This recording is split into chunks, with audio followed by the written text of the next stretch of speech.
తెలంగాణ సచివాలయంలో తెలంగాణ తల్లి విగ్రహ ప్రతిష్ట ప్రారంభోత్సవ కార్యక్రమానికి ఈరోజు తెలంగాణ ప్రభుత్వం శంకుస్థాపనకు ఒక ప్రారంభోత్సవ కార్యక్రమాన్ని చేపట్టి ఈ కార్యక్రమంలో సహచర మంత్రివర్యులు కోమటిరెడ్డి వెంకటరెడ్డి గారు, మాజీ పిసిసి అధ్యక్షులు, మాజీ రాజ్యసభ సభ్యులు, తెలంగాణ రాష్ట్ర ప్రభుత్వ ప్రత్యేక సలహాదారు పెద్దలు కేశవరావు గారు, నగర మేయర్ గద్వాల విజయలక్ష్మి గారు, రాజ్యసభ సభ్యులు అనిల్ కుమార్ యాదవ్ గారు, స్థానిక శాసనసభ్యులు మాజీ మంత్రివర్యులు దానం నాగేందర్ గారు, విప్పు బీర్ల ఐలయ్య గారు, ఇతర షబీర్ అలీ గారు, సోదరుడు జగ్గారెడ్డి గారు, ఇతర ముఖ్యమైన నాయకులు, అధికారులు, ప్రధానంగా చీఫ్ సెక్రటరీ గారు, వేద పండితులు, పాత్రికేయ మిత్రులు ఈ యొక్క శుభకార్యానికి హాజరయ్యి 10 సంవత్సరాల నుంచి నిర్లక్ష్యానికి గురైన తెలంగాణ తల్లి విగ్రహ ప్రతిష్ట శంకుస్థాపన కార్యక్రమం ఈరోజు ఈ ప్రభుత్వం తీసుకోవడాన్ని వారందరూ కూడా ఇక్కడికి వచ్చి ఈ ప్రభుత్వం చేపట్టిన కార్యక్రమానికి అండగా నిలబడ్డందుకు మనస్ఫూర్తిగా ధన్యవాదాలు. వాస్తవంగా ఈ కార్యక్రమాన్ని పెద్ద ఎత్తున చేపట్టాలన్న ఆలోచన ప్రభుత్వం చేసినప్పుడు వేద పండితులను సంప్రదిస్తే ఈరోజు తర్వాత మళ్ళీ దసరా వరకు మంచి రోజులు లేవు, ఈ కార్యక్రమాన్ని ఈరోజు చేపట్టవలసిందిగా వేద పండితులు నిన్న సూచన చేయడం జరిగింది.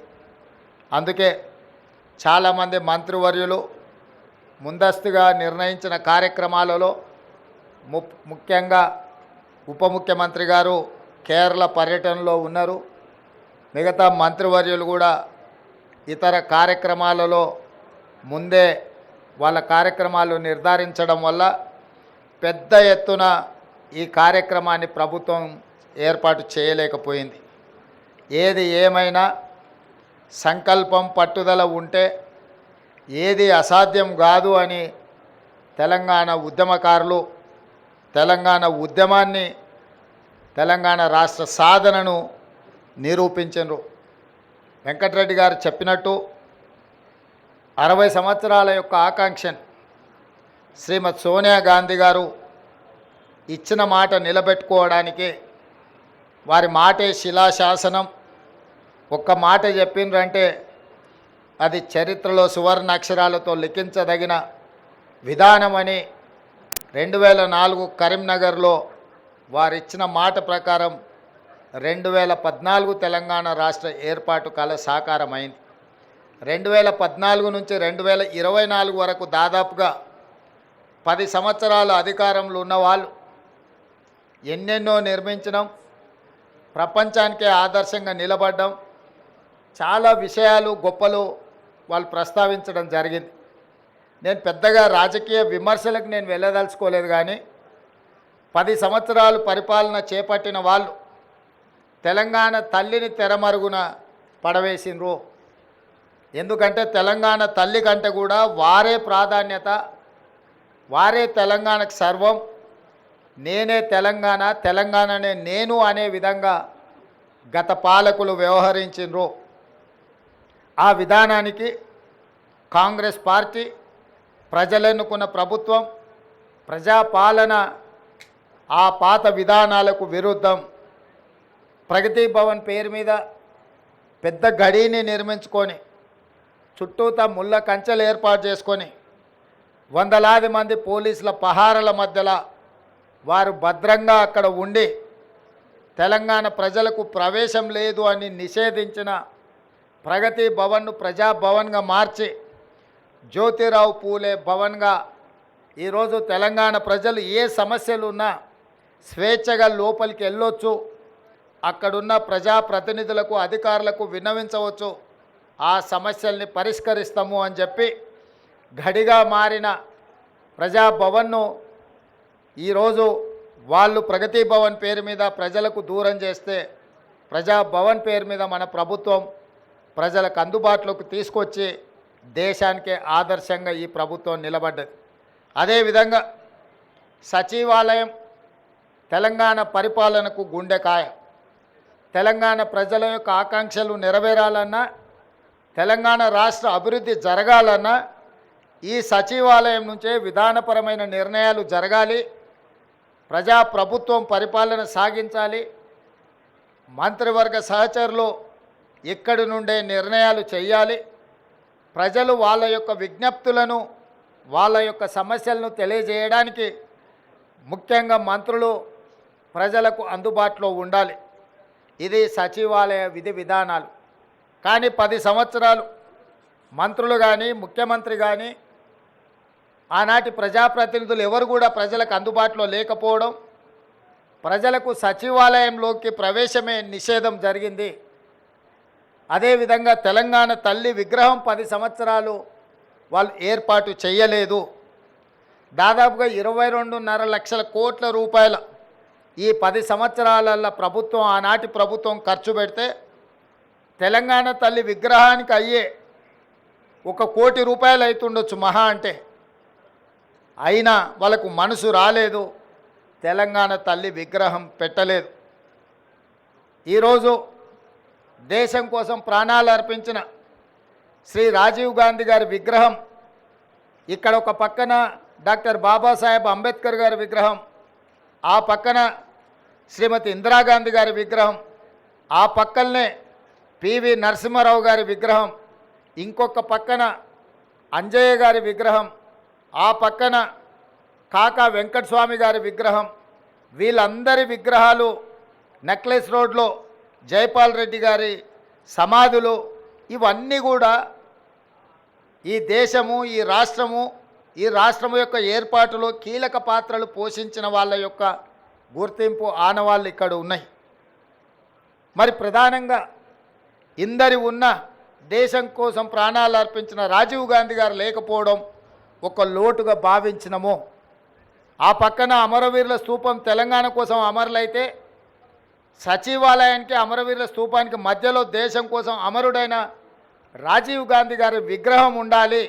ఎందుకంటే మాజీ ప్రధానమంత్రి ఇందిరాగాంధీ గారి విగ్రహం, పివి నరసింహారావు గారి విగ్రహం, వారితో పాటు రాజీవ్ గాంధీ గారి విగ్రహం ఉండాలని మేధావుల సూచన మేరకు ముందలో ఉన్న పార్క్ కొంతమంది వ్యక్తులు వాళ్ళ కోసం ఆ స్థలాన్ని పక్కన పెట్టి వాళ్ళకు కావాల్సినప్పుడు విగ్రహం పెట్టుకోవాలని ఆలోచన చేస్తే దేశం కోసం ప్రాణాలు ఇచ్చిన రాజీవ్ గాంధీ గారి విగ్రహాన్ని మేము అక్కడ పెట్టడం జరిగింది. రాజీవ్ గాంధీ గారి విగ్రహాన్ని ఏర్పాటు చేయడానికి కూడా వివాదం చేసి దానికి తెలంగాణ తల్లి విగ్రహానికి ముడిపెట్టిండ్రు. నేను తెలంగాణ ఉద్యమకారులకు, అమరవీరుల కుటుంబాలకు, తెలంగాణ మేధావులకు విజ్ఞప్తి చేయదలుచుకున్నా. 10 సంవత్సరాలు మీరు ముఖ్యమంత్రిగా ప్రభుత్వంలో ఉన్నప్పుడు ఎక్కడే కానీ తెలంగాణ తల్లి విగ్రహాన్ని ఏర్పాటు చేయలేదు. అందుకే ఈరోజు కాదు, జూన్ 2 నాడే నేను చెప్పిన సచివాలయం లోపల తెలంగాణ ప్రజలకు పరిపాలన గుండెకాయ అయిన సచివాలయంలో తెలంగాణ తల్లి విగ్రహ ప్రతిష్టను ఏర్పాటు చేస్తామని జూన్ 2 నాడు నేను అధికారికంగా ప్రకటించిన. ఈ విగ్రహం యొక్క నమూనాను JNTU fine arts college principal మన తెలంగాణ బిడ్డ వారికి ఈ నమూనాను తెలంగాణ ప్రజలు ఏం కోరుకుంటున్నారు, తెలంగాణ తల్లి అంటే దర్పం ఉండాలి, పోరాట పటిమ ఉండాలి, భవిష్యత్ తరాలకు స్ఫూర్తిగా ఉండాలి. నిజంగా మన కన్న తల్లిని చూస్తే మనకెంత సంతోషాన్ని, ఎంత ఆత్మవిశ్వాసాన్ని పెంపొందిస్తుందో ఆ తెలంగాణ తల్లి కూడా ఆ విధంగా తెలంగాణ ప్రజలకు దగ్గరగా ఉండాలి. కొద్దిమంది దొరలకు గడీలలో ఉండే వాళ్ళ యొక్క ఆనవాళ్లతో తెలంగాణ తల్లి ఉండకూడదని ఒక నిర్దిష్టమైన అభిప్రాయంతో JNTU fine arts college principal గారికి మేము విజ్ఞప్తి చేయడం జరిగింది. అందుకే ఈరోజు అక్కడో ఇక్కడో ఎక్కడో కాకుండా తెలంగాణ ప్రజల గుండెకాయ అనే సచివాలయంలో తెలంగాణ తల్లి యొక్క విగ్రహాన్ని పెట్టాలి అని ఈ ప్రజాప్రభుత్వం నిర్ణయం తీసుకొని ఈరోజు శంకుస్థాపన కార్యక్రమాన్ని మనం ప్రారంభించుకున్నాము. డిసెంబర్ 9 మనం విగ్రహాన్ని ఆవిష్కరించుకోబోతున్నాం. డిసెంబర్ 9కు ఉన్న ప్రత్యేకత మీకు తెలుసు. కేంద్ర ప్రభుత్వం యూపీఏ చైర్పర్సన్ శ్రీమతి సోనియా గాంధీ గారి నాయకత్వంలో ప్రధానమంత్రి మన్మోహన్ సింగ్ గారు, అదేవిధంగా కేంద్ర హోంశాఖ మంత్రి చిదంబరం గారు తెలంగాణ రాష్ట్ర ఏర్పాటు ప్రక్రియ ప్రారంభమైంది అని డిసెంబర్ 9, 2009 నాడు వారు ప్రకటించడం జరిగింది. అదే తెలంగాణ రాష్ట్ర ఏర్పాటుకు పునాది రాయి, అదే ప్రారంభోత్సవం తెలంగాణ రాష్ట్ర ఏర్పాటుకు ప్రక్రియ మొదలైంది. అదేవిధంగా మన నాయకురాలు తెలంగాణ రాష్ట్రం ఇచ్చిన శ్రీమతి సోనియా గాంధీ గారి జన్మదినం కూడా డిసెంబర్ 9. కాబట్టి తెలంగాణ ప్రజలకు డిసెంబర్ 9 ఒక పండగ రోజు. ఆ రోజు తెలంగాణ తల్లి విగ్రహాన్ని ప్రారంభించుకోవడం సముచితంగా ఉంటుంది అని సహచరులందరూ సూచన మేరకు ఈరోజు ఈ కార్యక్రమాన్ని తీసుకున్నాం. డిసెంబర్ 9 నాడు పెద్ద ఎత్తున వేలాది మందిని నక్లెస్ రోడ్డు మొత్తం ఆనాడు తెలంగాణ సాధనలో ఏ విధంగా అయితే మిలియన్ మార్చ్ చేసి తెలంగాణ ఆకాంక్షను వెలిబుచ్చిండ్రో ఆ స్థాయిలో తెలంగాణ ప్రజలందరూ కూడా తెలంగాణ తల్లి యొక్క విగ్రహ ప్రారంభోత్సవ కార్యక్రమానికి డిసెంబర్ 9 నాడు తరలి వచ్చి పెద్ద ఎత్తున కార్యక్రమాన్ని మనం చేసుకోవాలని ప్రభుత్వం నిర్ణయించింది.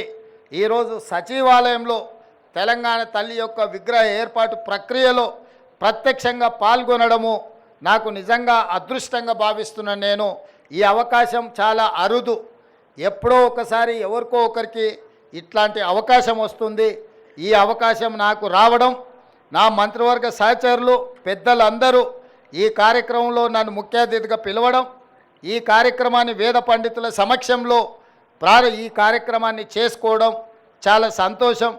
మీడియా మిత్రులందరికీ కూడా ఈ కార్యక్రమానికి వచ్చినందుకు మనస్ఫూర్తిగా మీకు అందరికీ అభినందనలు తెలియజేస్తూ పెద్ద ఎత్తున డిసెంబర్ 9 నాడు విగ్రహ ప్రతిష్ట, విగ్రహ ప్రారంభోత్సవ కార్యక్రమాన్ని ఏర్పాటు చేసుకుందామని తెలియజేస్తూ మీ అందరి దగ్గర సెలవు తీసుకుంటున్న మిత్రులారా, ధన్యవాదాలు.